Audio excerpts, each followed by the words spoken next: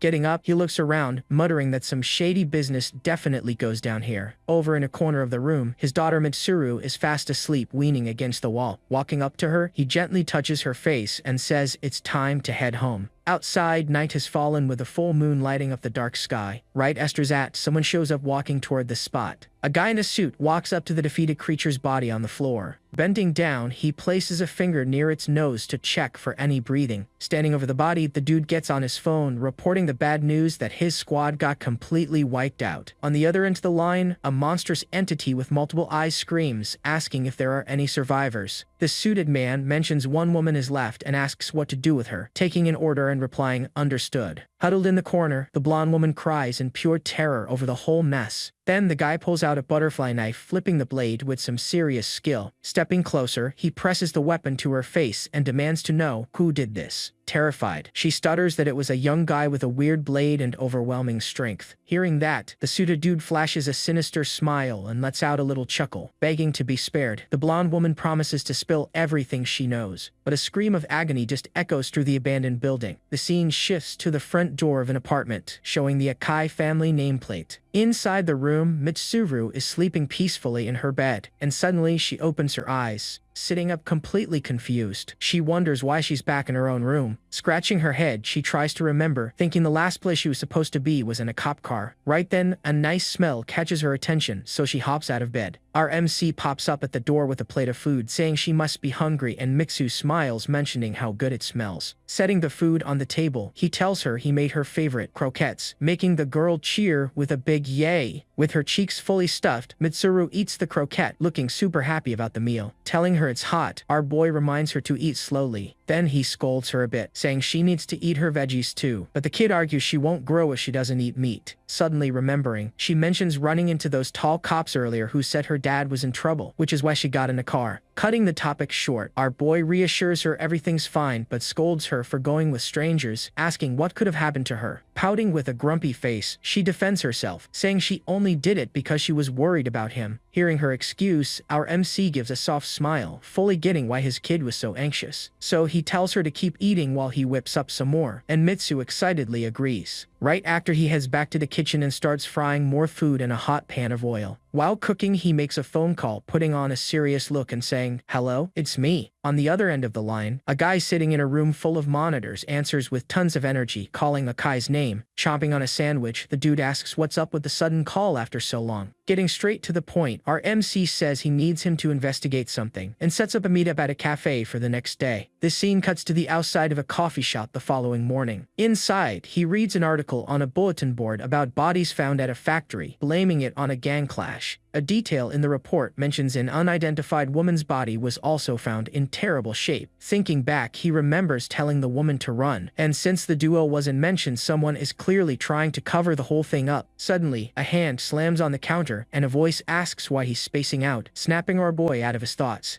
It's his friend from the phone now rocking this wild, flashy outfit, showing up super hyped and ordering a coffee. Spotting this weirdly dressed person, the MC actually chokes, completely shocked by the sight. Staring at the bizarre look, he stutters and asks who the heck this guy even is. His friend, DeRozo, just laughs and asks if a little disguise made him that unrecognizable. And that's where it gets crazy. Our MC yells his name out loud in pure shock, trying to pull himself together. Our boy admits the outfit kinda works, but DeRozo cuts the chatter and tells him to get straight to business. The shot shows a hot cup of coffee resting on the table. Explaining the situation, the MC says the site he found yesterday needs a password and asks if DeRozo can hack it. Flashing a super confident look, DeRozo just lets out a quick He then pulls out a red flash drive and plugs it right into the side of a laptop. With a determined smile, he tells the MC to leave it to him and starts typing. His fingers just fly across the keyboard at crack speed. In seconds, he flips the screen and says it was a piece of cake, leaving our boy completely shocked. Checking the site, they find out it's an illegal black market where all sorts of things are sold, like women, kids, and weapons. Our boy then spots something that catches his eye and lets out a little The screen shows a listing for kids with high magic aptitude priced at a massive 1 billion. DeRozo points out the price is wild, and the ad has its own dedicated page, making it way more complex, while our MC just listens, deep in thought. That's when it clicks. Why Mitsuru is being targeted. He thought the underworld guys found them, but the real reason is way different. Sipping his coffee, DeRozo asks if he needs anything else, reminding our boy of one last favor. With a smirk, he asks DeRozo to find them a new place as safe as possible, making the hacker instantly choke on his drink. Annoyed, DeRozo asks how many times they've done this, complaining he hasn't even paid his old debt. But our MC begs, swearing he's working on paying it off. He just keeps pleading, reminding him they go way back and begging for a little more time. Giving in, DeRozo agrees to help, but only if the MC lays low until he locks down a new spot. The hacker warns him that if the Assassin Guild finds him, he's finished, but our boy just smiles and says he knows. Locking in a serious look, he thinks to himself he needs to wipe out all the scumbags hunting Mitsuru. Right after, the view shifts back to the front of Rikuhara High School. Inside the classroom, Mitsuru is chilling at her desk looking completely bored out of her mind. Suddenly, heavy footsteps echo from a hallway outside. The door slides open and a voice greets the room saying, "Nice to meet everyone." Stepping up to the front, a guy in a purple suit introduces himself as Fuji Nohara, their brand new homeroom teacher. With a warm smile, Nohara mentions he's super excited to work with the class, knowing they're still mourning their old teacher. He promises that no matter what happens from now on, he'll protect everyone, making the girls in the room completely swoon. Even Mitsuru is blown away, blushing and thinking about how cool this new teacher is. Keeping the speech going, Nohara says he'd like to praise Miss Akai for her bravery during the recent incident. Then he calls her up to the front, leaving Mitsuru completely surprised and confused. While she gets up, the classmates start whispering, recalling rumors that she saved a girl named Shinkai. Standing right next to the teacher, Mitsuru awkwardly replies she didn't do anything special and just acted on instinct. But the second she mentions moving without thinking, Mr. Fuji flashes this extremely sinister and creepy smile. Catching that weird look, she gets super confused and just lets out, "Aha." Instantly snapping back to normal, Nohara smiles, claps his hands, and tells everyone to follow her example. The girl just stands there frozen, looking away and completely lost on what just happened. Fast forward a bit, the view cuts to her apartment building right at dusk. Mitsuru throws the front door wide open, excitedly yelling that she's home. Taking off her shoes, she mentions the new teacher actually praised her today at school. Except, walking into the living room, she notices nobody's around and lets out a confused, "Huh." She then spots something sitting on the dining table and walks over to check it out. Writing the note, she sees her dad had to handle some business, will be back late, and left her dinner ready. Mitsuru looks at the massive meal our MC whipped up, fully stocked with rice, fish, and croquettes. Drooling over the food, she gives a happy little smile and gets ready to dig in. The scene cuts to the neon lights of a pachinko parlor right in the dead of night. Inside, a bunch of sketchy-looking dudes are clearly running security for the place. One of them patrols the floor, keeping a close eye on the players glued to the machines. The gamblers look absolutely unhinged, completely brainwashed and locked into the game. From behind, these creepy red energy hands reach out from the machines, keeping everyone trapped while the guard just watches. The camera then pans over to a door labeled Control Room. In that room, some bizarre freak with razor-sharp teeth and a straw hat is pulling off some kind of dark ritual. The creature stares at this disgusting wall made of pure flesh and faces, which is basically the power source keeping everyone hooked. Outside the parlor, a guy is smoking a cigarette when he suddenly spots something sketchy in the reflection. And this is where it gets good. Our MC crashes right through the glass, entering the place with a flying kick straight into a guard, sending the dude flying across the room. He sticks the landing dead center, rocking his yellow apron over his clothes with a dead serious look, ready to brawl. The thugs glare at our boy, screaming who the heck he is and saying he's got massive guts starting a riot here. Completely ignoring them, he just slips around, thinking back to his first read on this place. He noticed earlier how the pachinko machines were totally rusted and falling to pieces. Connecting the dots, he figured out this wasn't some normal parlor, meaning DeRozo's intel was spot on from the start. Pissed off by the silence, the goons scream at him to answer the question already. Losing their patience, they draw their weapons and aim straight at our boy. Right in the middle of all that tension, our MC stares them down with extreme focus. The thugs keep their guns locked on him, ready to pull the trigger. Unbothered by the threat, he flat out demands they take him to a guy named Hayakum. One of the punks presses a pistol right to his forehead, mocking him and saying nobody can't just casually meet Lord Hayakum, while telling him to apologize and screw off. The thug gets caught off guard when our boy grips his hand, making him scream in confusion, crushing it with raw strength. The MC snaps the guy's gun to pieces, making the punk scream for everyone to blast him. Instantly, the whole squad unloads a massive storm of bullets right at him. Dozens of rounds fly his way, but he just stays completely chill. Moving fast, the MC draws his blade right out of the scabbard. And just like that, everything changed. He turns into a total blur, deflecting every single bullet with cracked speed. Parrying every round with surgical precision, he doesn't let a single shot touch him. The shooters just keep firing, completely shell-shocked by how OP his skills are. Suddenly, a heavy voice yells enough and orders everyone to drop their guns. Our boy pauses for a sec and looks right where that command came from. At the top of the stairs, a guy in a suit tells him to take a seat so they can chat. The dude introduces himself as the manager, saying his name is Shuichi. Moving forward, the shot cuts to a door labeled Administrative Office. Inside, Shuichi pours a cup of tea and apologizes for his goons acting so rude. Our boy just stays quiet, dead glaring at the manager. Spotting his weapon, Shuichi cuts to the chase and asks if he's a monster hunter. Our boy thinks it over, figuring this guy definitely isn't Hayakum, but he's 100% tied to the guild. Suddenly, he gets a terrifying flash of that monster from before standing right next to Shuichi, completely spooking him. In that vision, the freak is holding some kind of paper talisman while flashing a wicked smile. That hallucination leaves him stunned with his eyes wide open. Rubbing his eyes, he tries to process what the heck he just saw. Confused, he wonders if he actually saw that while Shuichi just watches him. But the manager just smoothly says he doesn't even need to answer the question. Shuichi keeps talking, explaining that hunters usually stick to the underworld, and it's pretty rare for them to pop up here. Praising his cracked skills from earlier, the manager admits he's got that undeniable hunter aura. The guy claims he doesn't want to start beef with the Assassin Guild and offers to help, saying he does his best to handle their requests. Pitching a deal, Shuichi says as long as the MC doesn't mess with their business, he can have whatever he wants, keeping the peace in the city. Our boy takes a sip of tea and says he'll name his price, prompting Shuichi to tell him to go ahead. Flashing a furious glare, he demands his master's head. Shuichi's face completely drops, shifting to this serious, dark expression. Reminding him of his promise, the MC demands he hand over Hayakum so they can call it even. With a slight smirk, the manager just mutters, "In that case." And suddenly he pulls out a gun, screaming for him to die right there, calling him arrogant trash. Obviously, our boy is way faster, dodging the shot and letting the bullet just graze his neck. In one smooth motion, he draws his sword, and with a single strike, he chops the manager's arm clean off, gun and all. Shuichi screams in pure agony with blood going everywhere, yelling, "My arm!" He immediately throws himself behind the couch for cover. Completely losing his mind, the manager screams at his goons to take him out right the second. Hearing the order, the goons bust down the door and rush the room to attack. The squad of assassins charges in with katanas and pistols ready to jump him. But our boy doesn't even flinch, taking his stance and readying his blade to counter. In one single lightning-fast move, he slashes through all the goons at once. Shuichi watches the whole thing in shock with bodies dropped everywhere, thinking this is impossible. Our MC then slowly walks up to the manager, who's completely terrified. Raising his sword for the finishing blow, the blade gets stopped by a blue energy shield protecting Shuichi. The blade stops inches from the manager's face, who lets out a mocking smirk while our boy senses some weird energy. Confused, he wonders what the heck is going on. Feeling his sword vibrate from the power, he then figures out Shuichi is being protected by some kind of invisible wall. Completely lost, he looks up and just lets out a hone. That monster from the vision earlier shows up right there, and the MC wonders if it's a barrier. A voice echoes from the creature, commenting on how much damage such a young kid has caused. The monk monster glares at him with glowing eyes and says he's going straight to the underworld. Not backing down, our boy points his sword at the creature and yells, accusing it of snatching his daughter. The monster then brings its hands together like it's praying and starts slamming its staff on the ground. Purple magic wraps around the creature, and glowing symbols pop up in front of it while casting a spell. A stream of weird black symbols flows right out of its mouth into the air, showing it's chanting a powerful hex. The shockwave released by the spell completely cracks the floor under the monk monster. Our boy goes on high alert, totally sensing this new threat. He tries to brace himself against those heavy vibrations. Meanwhile, the fallen goons start screaming in pain, leaking from their eyes and mouths because of the spell. The sheer force of the magic is so heavy, our MC gets pushed back, sliding across the floor. Gritting his teeth with his face getting bruised up, he endures the crushing pressure of the magic. With his arm veins popping, he grips his sword hilt tight, getting ready to strike back. Letting out a furious yell, he raises his blade high, ready to deliver a full power swing. He then swings the sword down hard, unleashing a massive energy slash that flies straight at the freak. The creature looks absolutely surprised by how OP the incoming attack is. The strike lands a clean hit right on the monster. The slash is so clean and fast the creature's body doesn't even split, just completely turning to dust right after. Our boy looks up, watching the purple fragments fade into the air after taking down the monk monster. Wiping the sweat off his face, he stares at the dropped bodies and thinks that barrier is a massive problem. He then notices something on the floor, an inscription reading, Monk's Quarters. Pissed off, he swings his sword, flicking away the red ink used to write that. He realizes the enemy seems way more OP than he originally thought. Taking advantage of the distraction, Shuichi makes a run for it, but our boy is sharp and spots him. The manager bolts across the office at top speed, sprinting straight for an open window. Jumping onto the ledge, he figures his only way out is taking the leap, but he suddenly feels someone right behind him. And just like that, everything changed. Our MC pops up from behind and grabs his collar, sending Shuichi into full panic mode. Right after, he yanks him hard and tosses him straight back into the room. The manager crashes hard onto the floor, and the MC steps on his chest to pin him down. Pointing his sword, he warns that he knows exactly what they're up to and demands Hayakum's location. Even while clowned, Shuichi grabs his leg with a defiant look, completely refusing to spill. Our boy gets the message and switches the question, saying he'll let him go if he hands over the ledger. The scene shifts to a massive factory on the edge of town, right in the dead of night. In a nearby alley, a voice confirms over the radio that the area is clear. One of the guards patrols the zone with a flashlight while another walks in the background. Catching a noise, the guard turns around, feeling suspicious, trying to spot what it is. Shining his light into the dark, he gets spooked seeing someone dropped on the ground. Freaking out, the watchman yells, asking if he's okay, while our MC is already standing right behind him. And with a quick strike to the neck, he knocks the guard out cold on the spot. With the guards dealt with, he finally steps up to the factory building. In a flashback, Shuichi mocks him, revealing the ledgers are at the suburban factory and daring him to take them. Back in the present, our boy opens a door and carefully sneaks inside. Taking a peek, he spots the place is packed with goons chilling everywhere. The thugs are just slacking off, smoking and chatting, having zero clue what's about to go down. Suddenly, our MC storms the hall but bumps right into one of the lackeys. The rest of the crew gets shocked and starts yelling, demanding to know who the heck he is. Giving zero answers, he raises his sword. Flashing a furious glare, he draws his blade. In one single strike, the MC chops the enemy's arm right off. But he doesn't stop there, already locking in for his next move. He then lands a clean hit to the back of the neck, knocking the guy out cold. Suddenly, a massive crowd forms right behind him. A whole mob of thugs armed with bats and swords charges straight at him. Even more goons rush down the stairs, screaming orders to end him on the spot. Seeing this huge mob coming his way, our boy looks surprised and wonders what's going on. Not backing down, he screams he's gonna crush every single one of them and rushes the group. Dropping the first few goons, he spins around to face two more creeping up from behind. With a dead-focused look, he charges the new enemies with zero hesitation. And with a single swing, he slashes both opponents at the exact same time. But the mob just doesn't stop, and another squad of thugs sprints right at him, dodging and blocking every single attack flying his way. Fully locked into the brawl, he preps his next strike against the trio. And with one spinning move, he takes down all three goons at once. The The survivors freak out and one of them accidentally catches his buddy's remains without realizing it. Realizing what he's holding, he drops it fast and screams at the others to run away right now. But another group shows up and one yells not to chicken out, saying if they gang up they can win. And no one saw that coming. Before he even finishes, our boy throws his sword and pierces him straight through. The rest of the squad freezes instantly, completely show-shocked seeing that brutal hit. Even so, more enemies keep swarming down the stairs, screaming orders to take him out. Our MC gets ready and with an almost invisible dash he charges into the new wave of goons. Blowing right past all of them, the guys can't even process what just happened. Getting confused, one of them complains it was just a false alarm, but the very next second all three of them drop, barely having any time to react. With the aftermath looking super messy, our boy walks away, sword in hand, totally victorious. After wiping out the area, he calmly walks toward a door at the end of the hall. Inside the room, two bald guys are standing guard, one with a sword and the other with a pistol. Hearing a weird noise, the armed thug turns around confused, having no clue what's going down. But the very next second, the wall just gets sliced wide open. The other goon panics and lets out a scream of terror seeing his partner fall to pieces. Casually, our boy just opens the door. Flashing a deadly glare, he warns that if the guy wants to live, he better hand over the ledger right now. Absolutely terrified, the lackey nods and desperately scrambles over to a desk. He then pops open a secret drawer on the side of the desk. With his hands shaking like crazy, he hands the ledger right over to our boy. Opening the notebook, he spots several disturbing photos of monster organs and body parts. Flipping through the pages fast, he hunts for some specific intel inside that bizarre file. Suddenly, he finds a page with a picture of an eye and a note saying next delivery, blood eye. Thinking he's distracted, the bald guy takes his shot and pulls out a knife with a wicked smirk. And this is where it gets good. The thug screams for our boy to die and goes for a sneak attack from behind. Without even looking back, our MC just spins his blade and slices the enemy down in a flash. Flashing a dark look, he mutters the words, blood eye. Furious, he grips the notebook tight and realizes this whole thing is all about Mitsuru. The scene then cuts back outside, showing him stepping right on the guard he knocked out earlier. Ledger in hand, he leaves the factory ready to keep up the hunt. But from up on a rooftop, some monstrous figure is tracking his every move from the shadows. Watching with a creepy smile, that monk monster mentions the cycle of karma is already set. Confused by the noise, our boy spins around to check, but spots nobody there. He just keeps looking around, trying to figure out where that sinister voice came from. Finding nothing, he stays on high alert, feeling super suspicious about the whole thing. Right after that, the scene jumps from the dark factory to a sunny campus with a basketball court out front. A huge crowd of girls is waiting down the hallway while a teacher tells them to hold tight for a health exam. Mitsuru pops up in the shot and lets out this massive yawn. Leaning against her friend, the classmate asks if she didn't sleep well, while a super sleepy Mitsuru just wonders if it's their turn yet. Our girl just answers that she's been feeling tired all the time lately. Right then, a nurse calls out for the next student in line, Miss Mitsuru Akai.